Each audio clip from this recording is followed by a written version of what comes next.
center. And Meade says to Gibbon that if Lee attacks the next day, it's going to be on his front.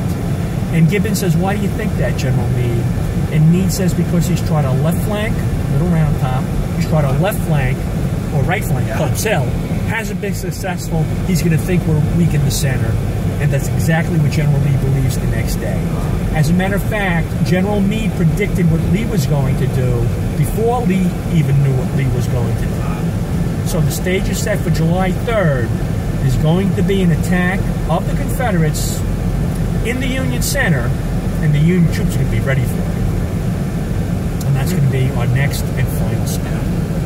Now, the monument directly in front of us, that is the Pennsylvania State Memorial.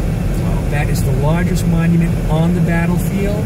And around the upper base, there's statues to high-ranking officers from the state of Pennsylvania who fought here.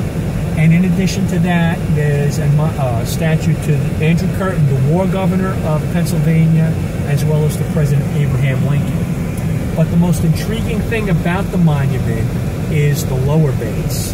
Because if you look at the lower base, on those plaques are the names of every man from the state of Pennsylvania who participated in the Gettysburg campaign.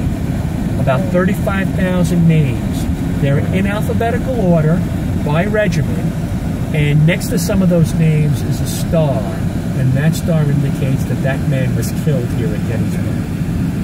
Wow.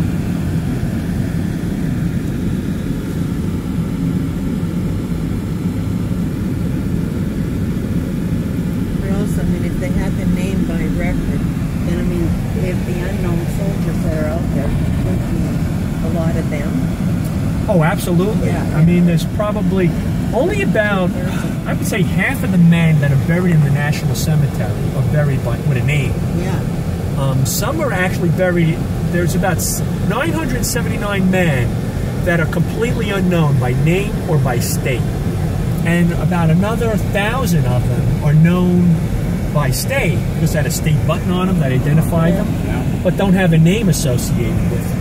So a lot of the people who have a star next to their name, you can't find where their graves are, because we have no idea where they're buried. But this way, at least